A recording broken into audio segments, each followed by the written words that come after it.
Light Up Gallaudet. Light Up Gallaudet is about deaf people. We have often talked about deaf people as deaf people of light. And if in fact that is the case, Gallaudet University, as a beacon for deaf and hard of hearing students, should in fact be the leader in lighting design. That's what one would think. Is that what's actually happening? That's left for you to decide. Gallaudet has good deaf space design guidelines, and they have taken serious consideration in how to use light for different purposes. But there are still many issues remaining here on campus, and this discussion is one that will continue. Light for presentations and light for wayfinding on campus. Elstad Auditorium is one building here on campus. We also have Foster Auditorium, the MPR. All of them use LCD projectors.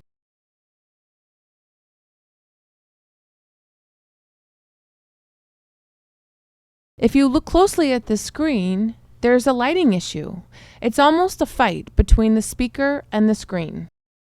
You can either light up the speaker, which then ends up shining and reflecting light off the screen, or vice versa. So often, you would have to dim the light on the speaker to illuminate further the information that's on the screen, or dim the light that's lighting up the screen to illuminate the speaker. In the SAC 1011 room or the GUKCC, they use rear projectors. And we have the same issue, but it's just different technology. Now, because we have to read information on a screen, the person who's standing there becomes too bright. So the speaker is dimmed.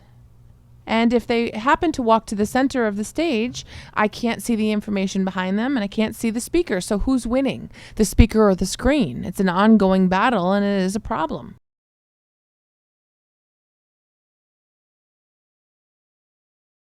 You can see that the lights are reflected off the screen. You can see the different light spots instead of the information that's presented on the slide. That presents a problem. It presents a glare on the screen because light is reflected. So the lighting system that we have here on campus has not been effective.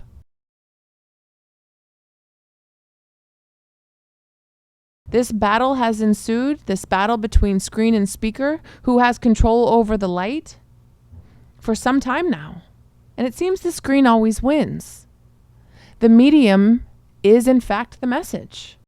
We don't know that for sure, but that's what the message that we're getting. If I have a PowerPoint being shown by an LCD projector, I cannot get in the way of that light. Because then you see the light on my face. You can't read the facial expression and the grammar that's shown through my face. And you also can't see the information on my screen. It's happened to me often as a professor. My students say, Dr. Bain, please get out of the way. I can't see the PowerPoint. And I'm thinking, why do we have these problems with light? Why not use light and design it in a template that works?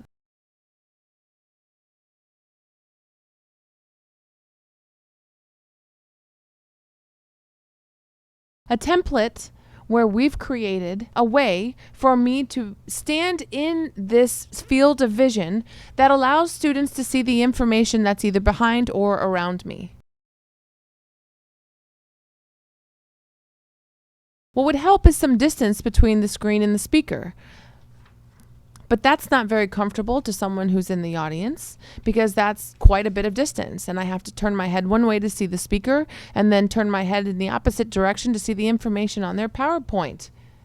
This problem has plagued us for the last 20 years. Why have we not had a solution years ago?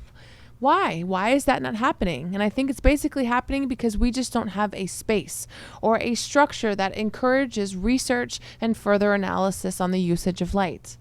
So we need to start thinking of other ways that we light Gallaudet's campus. So we decided to take a group of lighting gorillas to light up Gallaudet at night.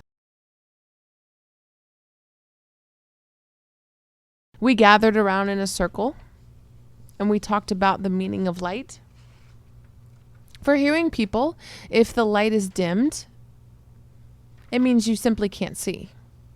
It just makes it harder for one to see. But for deaf individuals, dimming of light also allows us for not to be able to see, but it also allows us not to be able to have communication. So for deaf people, the absence of light is the absence of communication. So why wouldn't Gallaudet take light and make that a symbol to resonate, to allow for communication to occur without any barriers? I've discussed this with my Deaf Studies class. It's DST 735, and also a group of students in our motion lab. And we have thought about how we can improve the lighting situation here on campus.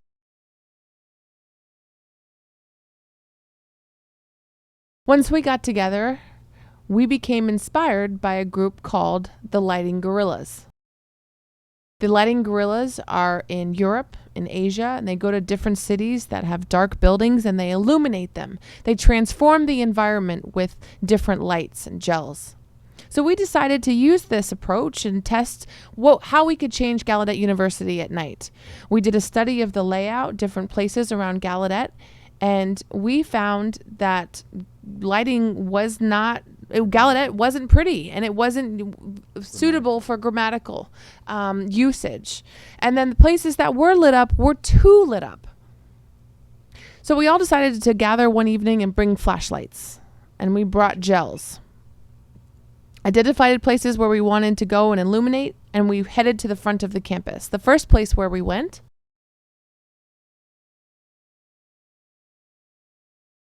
was the auditorium. And this is what it looked like, plain, before we turned on our flashlight and gels. So we got ourselves situated.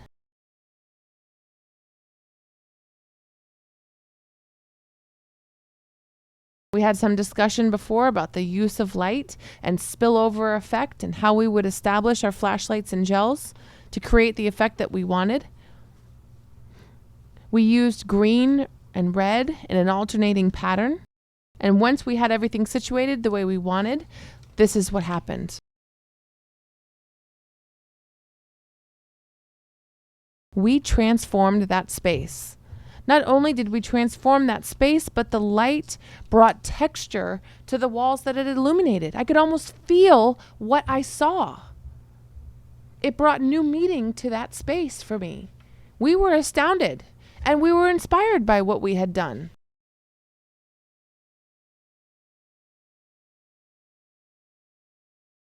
We changed that place. We also saw that the auditorium had another area with some thin poles around the corner. Very dark. It was a really pretty architectural feature, as it was a rounded corner. So we brought our flashlights and our gels to that area. We situated ourselves again strategically, got everything in place, and this is what happened. We created a beautiful corner, and we gave meaning to that space that had since had no function. Once again, we were just in awe of what we were able to do. Then we saw some trees that were next to the building, and we thought, well, how could we illuminate these trees? As you see, after we illuminated the tree has life, it has feelings, it has shadows that seem to just come alive. We continued to play with our flashlights and gels. Guess where this picture is? Can anyone figure it out? We took a picture with it of a flash. This is a sculpture that's well known to many visitors to campus and people who live and work here. It's a very beautiful sculpture. I agree. But without light illuminating it, it doesn't look as pretty as with light. This is the exact same sculpture. We did not change the sculpture. We just changed how it was illuminated. We added different lights and different colored lights. It changed the mood of the sculpture. It changed the feelings that were evoked. This is a masterpiece. It just required some flashlights and gel to make that transformation. Led to further discussion about the role of light here at Gallaudet University and how light can truly transform an environment.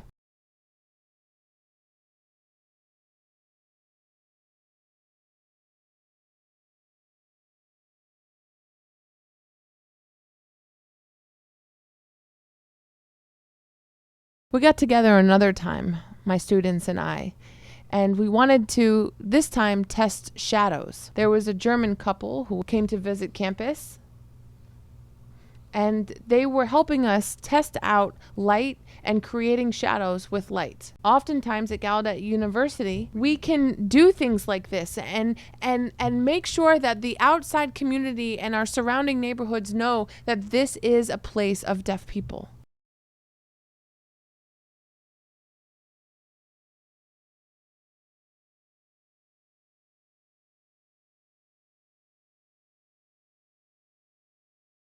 Now, what we have learned from this entire endeavor is that light is something that Gallaudet needs to embrace.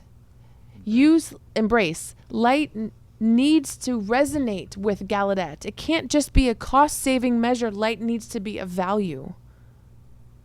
It is a wayfinder at night.